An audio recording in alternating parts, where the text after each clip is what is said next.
Olá, está no ar o Arquivo de Notícias. Confira as manchetes deste fim de semana. Eleições 2018. Veja como o resultado das urnas repercutiu no Legislativo de Passo Fundo. Implementação do método APAC é discutida em audiência pública na Câmara de Vereadores.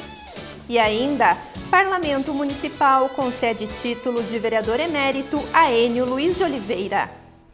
Com 55% dos votos válidos, Jair Messias Bolsonaro foi eleito presidente do Brasil.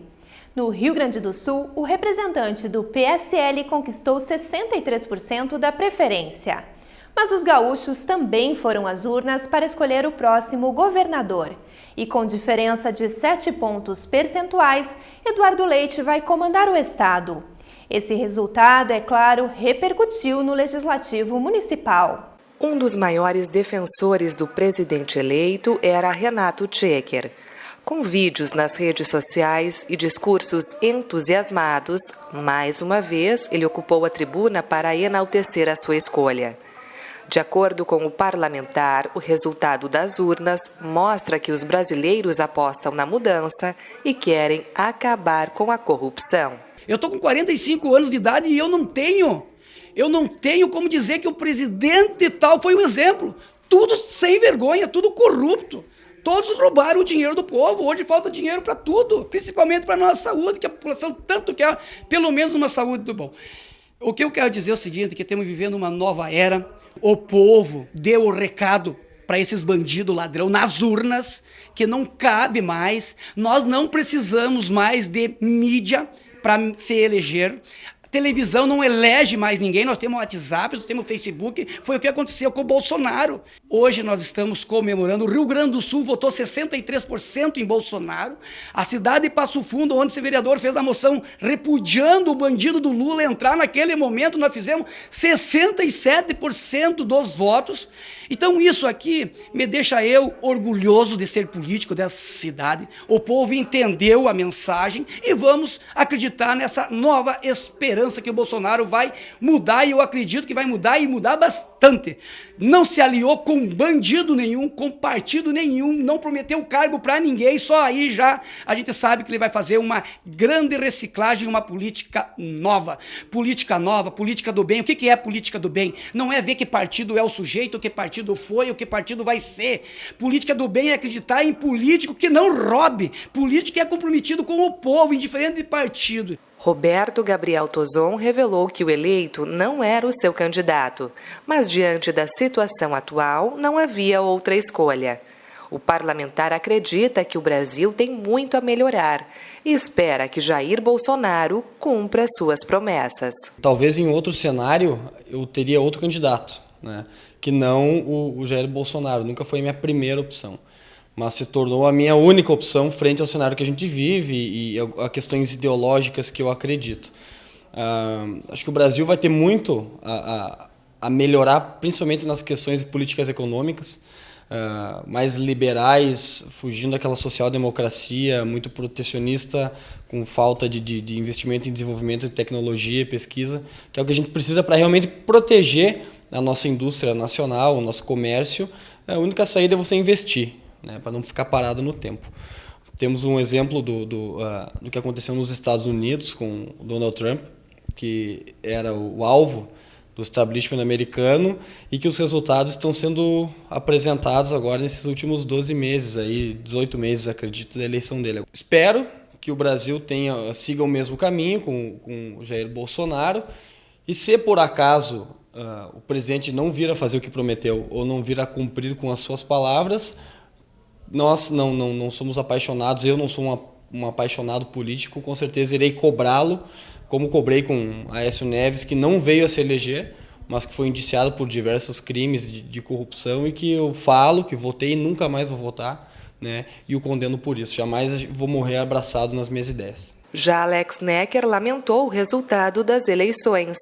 O comunista parabenizou Fernando Haddad e Manuela Dávila pela campanha e afirmou que será oposição ao governo de Bolsonaro, lutando contra o que ele chama de retrocesso. Nós consideramos a candidatura de Bolsonaro e aquilo que ele representa algo extremamente perigoso para a democracia brasileira. e também para os trabalhadores e trabalhadoras. Os compromissos dele assumidos, os poucos que ele publicizou, são compromissos danosos para a população brasileira.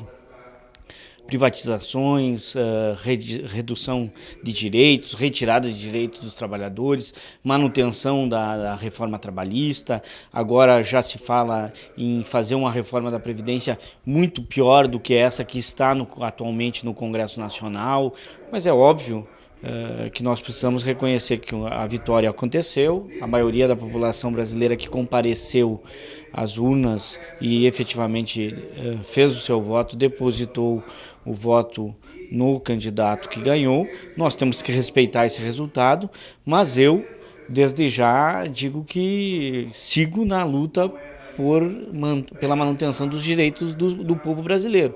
Acho que nós erramos, nós que eu digo nós brasileiros, nós escolhemos uma opção errada nesse momento, ela tem que ser respeitada porque é a decisão das urnas, mas eu sigo na defesa daquilo que eu acredito.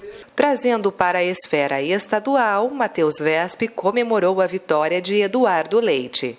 O representante do PSDB foi eleito deputado estadual e fez campanha para o novo governador.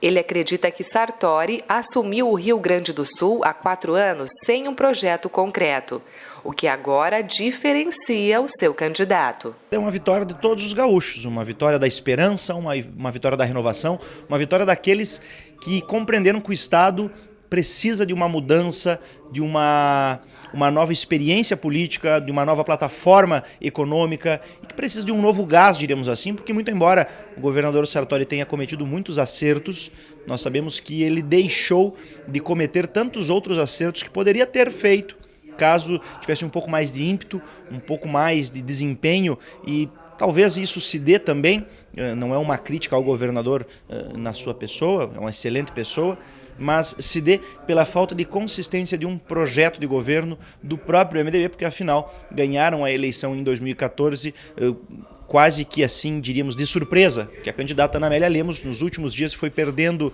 capital político, foi desidratando, como falamos na linguagem eleitoral, e, consequentemente, a virada do governador Sartori ocorreu nos últimos dias. Talvez até o governo adentrou no primeiro ano sem um projeto consolidado, sem uma ideia de como deveria trabalhar o Rio Grande do Sul, e isso foi sendo modificado, foi sendo pensado ao longo do mandato, o que é ruim, porque a gente espera que o governador já entre com um projeto de trabalho, e exatamente é isso que o Eduardo Leite deixou bem claro nessa eleição, já ter um projeto de trabalho, tanto que hoje, pela manhã, afirmou que não haverá descanso, inclusive para mim também, que fui eleito deputado, não há férias, não há descanso, não há momento para euforia, é momento de muita responsabilidade, e começar desde já esse período de transição para modificar os quadros políticos e colocar o Rio Grande do Sul no lugar que nós queremos, entre os maiores estados da federação.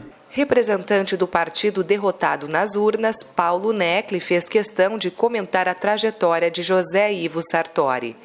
Ele disse ainda que em janeiro o estado vai voltar à estaca zero e tem receio que o eleito não dê continuidade ao trabalho que estava sendo feito. O estado do Rio Grande do Sul perdeu uma grande oportunidade de dar uma chance para que o atual governador Sartori continuasse o seu trabalho, que ele está botando o trem nos trilhos, né? Mesmo o estado numa penúria financeira que se encontra, mas infelizmente, o povo entendeu o contrário. Volto a repetir, a partir do dia 1º de janeiro, o estado do Rio Grande do Sul volta à estaca zero. Estaca zero. Até o governador eleito pegar a máquina administrativa, leva no mínimo 1 ano. Ficam faltando 3 anos. Dali 1 ano tem eleição municipal. Fica faltando 2 anos. Trabalha 1 ano e vem eleição estadual de novo. Então, o estado do Rio Grande do Sul é uma tradição, não repete governador, mas repito, perdemos uma grande oportunidade, porque as negociações entre o governo estadual atual e o governo federal só faltava assinar. E agora, lamentavelmente, acho que volta a estaca zero. Mas cabe a nós, povo rio-grandense, povo gaúcho, torcer que o futuro governador consiga cumprir as promessas que ele fez. E a seguir, Passo Fundo debate implementação de método para a ressocialização de presos.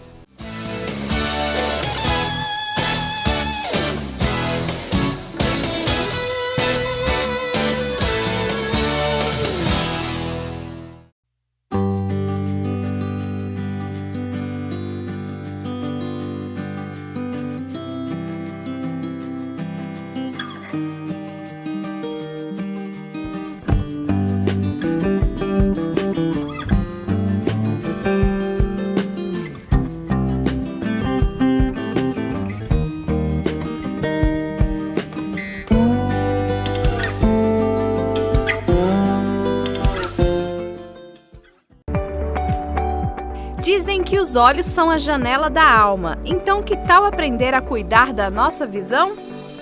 Se estiver passando por algum ambiente com objetos que possam atingir os olhos, não se esqueça de usar o protetor ocular. Caso algum líquido seja derramado ou espirrado nos olhos, lave-os imediatamente com bastante água limpa. Antes de comprar qualquer tipo de óculos escuros ou de grau, consulte o oftalmologista. Usar lentes que não foram prescritas pelo médico podem causar danos graves à visão. Cuidado também com maquiagens, pois algumas podem provocar alergia. Não esqueça os óculos escuros em ambientes com muita claridade. Procure o oftalmologista periodicamente. Caso sinta incômodo, dor ou ardência nos olhos, antecipe sua visita. E lembre-se, jamais use medicamentos como colírios, pomadas e outras medidas caseiras sem a orientação médica. Fique de olho na saúde da sua visão.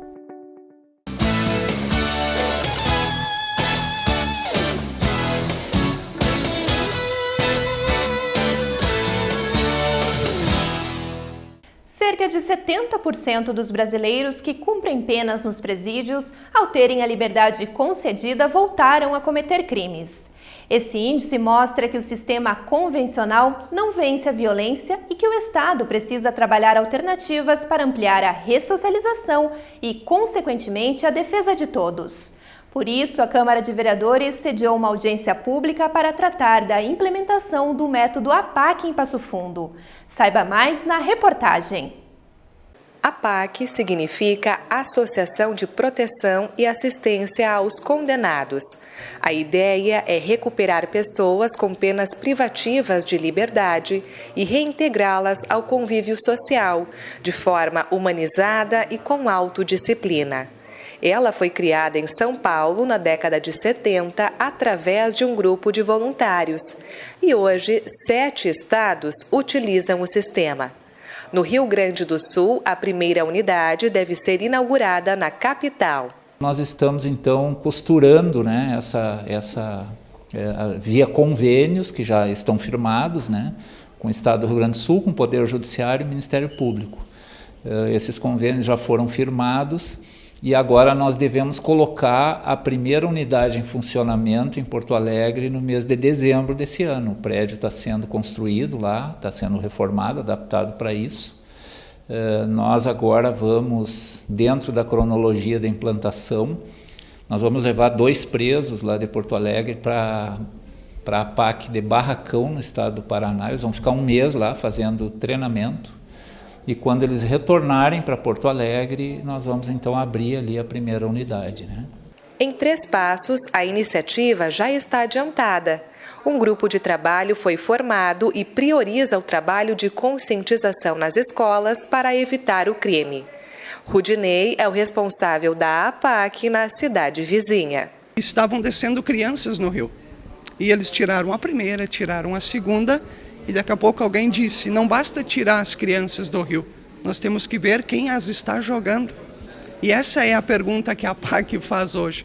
Toda política de segurança pública que combate o crime, que a gente apoia e que precisa existir, ela tem que fazer essa pergunta, de onde é que está vindo esse povo? Sabendo que 60% do pessoal que está no presídio central, por exemplo, são jovens, de 18 a 34 anos. E de onde é que saem esses jovens? Eles estão saindo de casa nessa idade, estão saindo da escola. estão caindo diretamente no mundo do crime. Então, em Três Passos, nós temos essa preocupação, nós temos esta reflexão organizada, feita nas escolas, buscando a prevenção da criminalidade. Esta é uma metodologia de eficácia comprovada que reduz custos e possibilita menor emprego de efetivo. Conforme dados apresentados na audiência, a média brasileira de reincidência no modelo tradicional é superior às APACs. Quem se envolve nisso o faz por vários princípios pessoais, mas o principal motivo é segurança pública, né? Porque é muito mais interessante para uma sociedade, para um Estado, investir num método que custa muito menos e recupera muito mais, do que investir somente no método tradicional, que custa caro e que, infelizmente, não tem conseguido recuperar numa proporção que se possa dizer boa, né? Porque enquanto numa PAC, aproximadamente de cada 10, 7 ou 8 voltam para a sociedade recuperados, no método tradicional essa proporção é o inverso, de cada 10, 7 mais ou menos, né? 70%, já nas primeiras semanas de liberdade voltam a cometer crimes e voltam para o sistema prisional. Hoje contamos com mais de 1.000 presos na comarca de Passo Fundo, é um número bastante alto, uma cidade de 200 mil habitantes aproximadamente, né?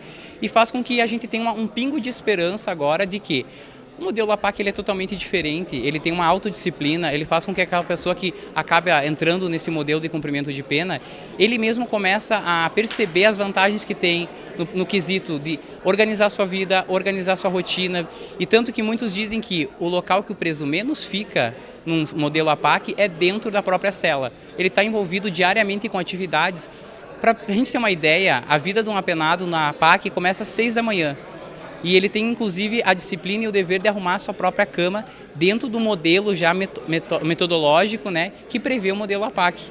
Então, é altamente regrado e isso faz com que a pessoa comece, então, a ter um senso de disciplina na sua própria vida. São pessoas selecionadas, não é qualquer preso. E outro muito importante, as pessoas às vezes acham que isso aí é para diminuir a pena. Não, ele cumpre a sua pena integralmente.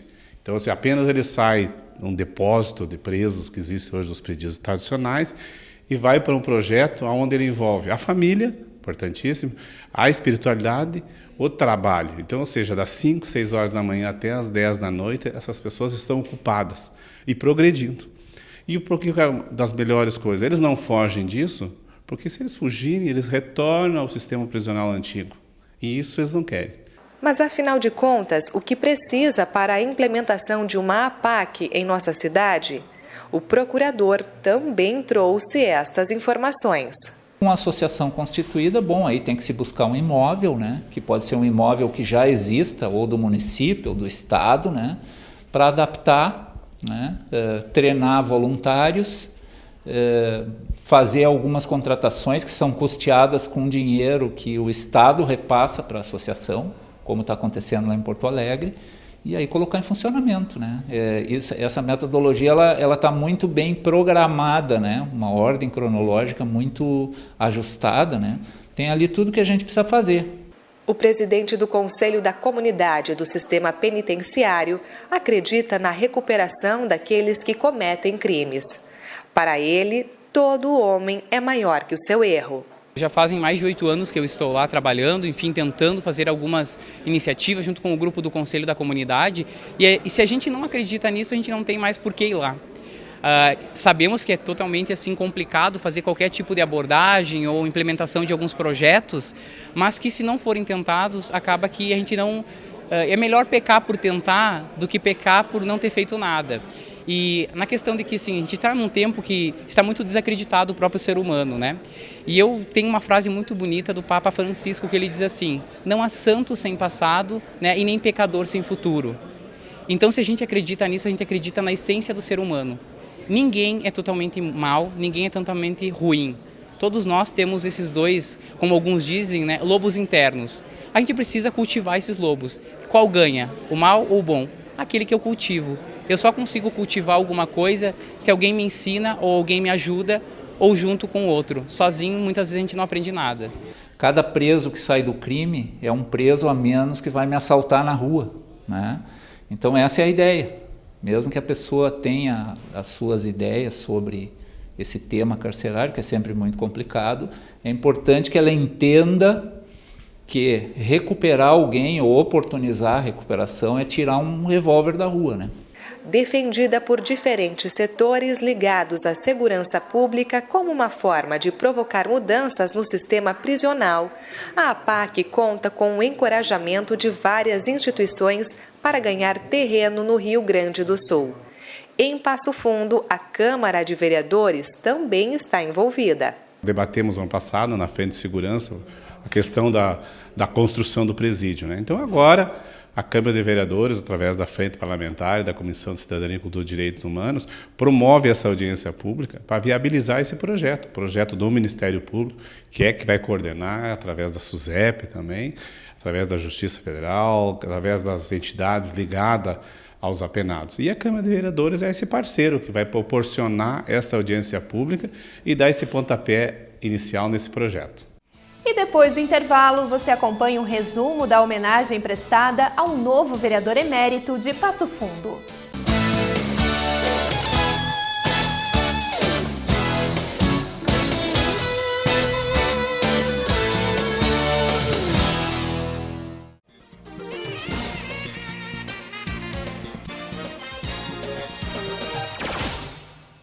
Um local que na correria do dia a dia passa muitas vezes despercebido da população, mas a Igreja Matriz, localizada no coração de Passo Fundo, já foi uma das principais construções do município.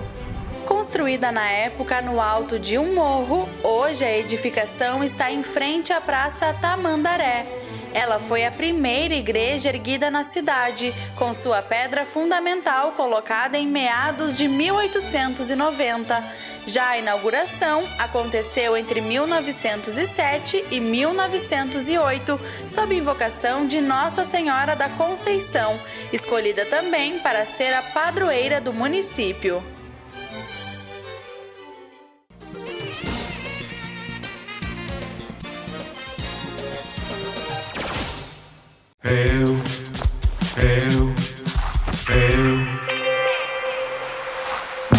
Foi tão difícil eu me encontrar. É muito fácil o grande amor acabar, mas eu vou lutar por esse amor até o fim. Não vou mais deixar eu fugir de mim.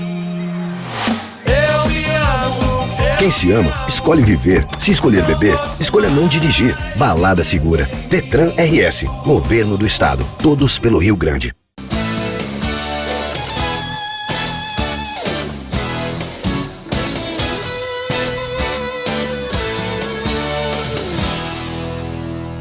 O Legislativo Municipal promoveu uma sessão solene para o descerramento de mais uma placa de vereador emérito.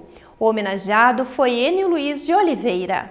O parlamentar agraciado é filho de Maria Antônia de Oliveira e Germano Euclides de Oliveira, natural do município de Rio Pardo.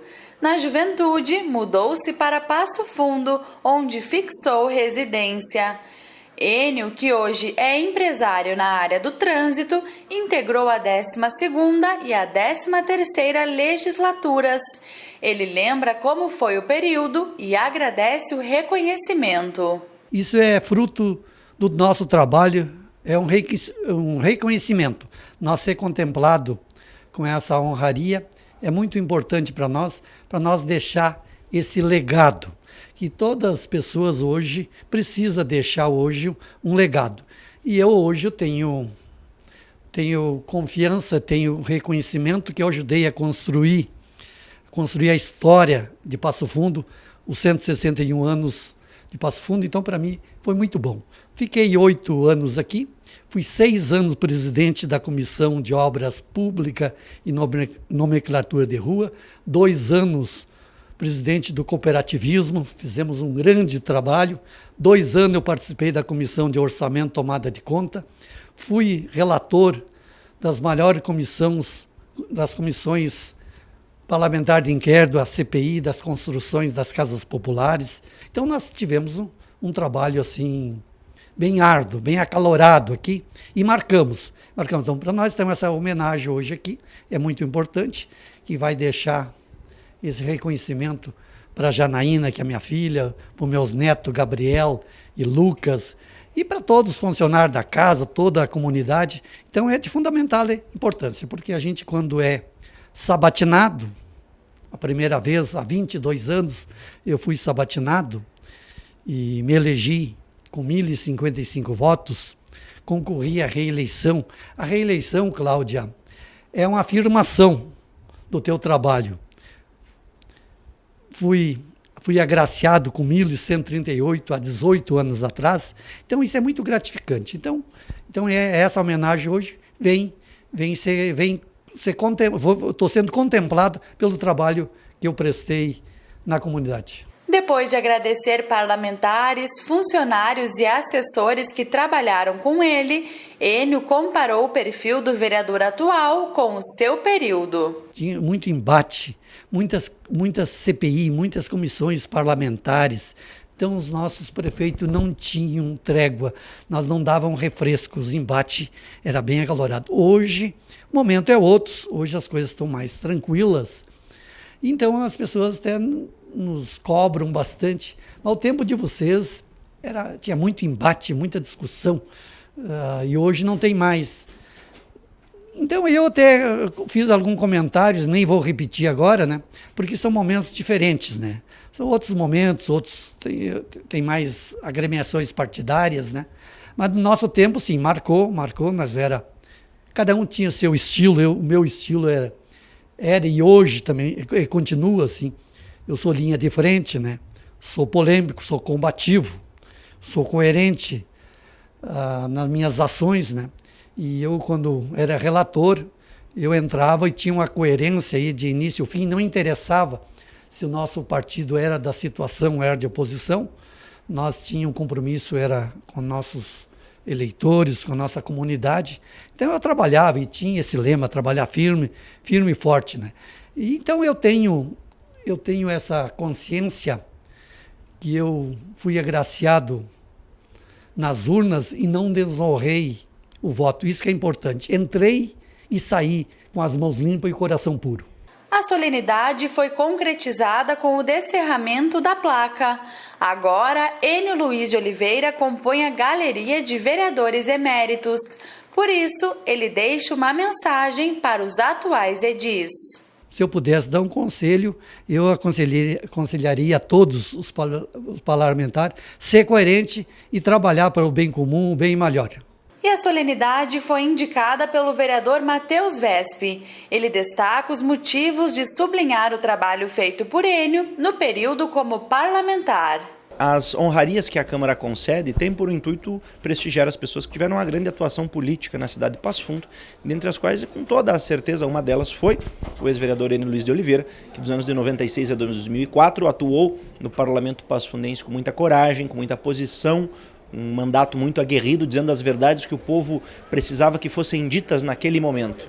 E por ter sido um dos vereadores mais atuantes do Parlamento passufundense, não é à toa que as pessoas ainda hoje se referem a ele como vereador Enio Luiz de Oliveira, que essa honraria foi colocada à discussão no plenário, aprovada consensualmente por todos os vereadores, e agora a entrega efetiva da premiação para que nós possamos constar com o quadro do ex-vereador Enio na galeria dos vereadores eméritos, aqueles que tanto fizeram por Passo Fundo. Todos sabemos da contribuição que ele tem não apenas como vereador, mas também no cenário econômico da cidade, ele que é um empresário de sucesso, e por ter a influência não apenas no seu mandato como atuação política, mas nos mandatos de outras pessoas, inclusive no meu, ele que me ajudou a concorrer a vereador, me eleger vereador em 2016 e agora deputado estadual, nada mais justo que prestigiar essa pessoa que tanta participação tem no cenário político. Em algum momento da história como um ator principal, em outros momentos como coadjuvante, mas sempre participando decisivamente dos rumos da política passufundense. A sessão também foi acompanhada por diversas autoridades, entre elas o presidente do Legislativo e o prefeito municipal. Eles parabenizaram o agora vereador emérito pelo trabalho prestado junto à comunidade. Pessoa muito envolvida com a comunidade, um empreendedor, um passufundense que gosta muito da cidade, veio para cá, né? E construiu aqui uma vida toda de trabalho, de dedicação.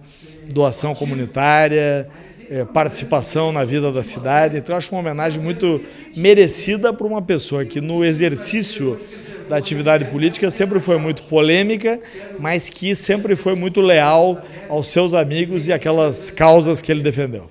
Um vereador muito atuante na época diferente hoje. Eu, inclusive, tive o privilégio de ser vereador junto com o vereador Enio, onde tínhamos grandes embates políticos, partidários, mas, acima de tudo, sempre mantemos a nossa respeito e amizade que temos um para o outro. Então, quero cumprimentar o vereador Enio, parabenizar o vereador Vess pela indicação, e hoje estamos fazendo essa homenagem então, ao vereador emérito, para o vereador Enio Oliveira. E nós encerramos o Arquivo de Notícias com as imagens que marcaram esta edição. Obrigada pela sua companhia e uma ótima noite!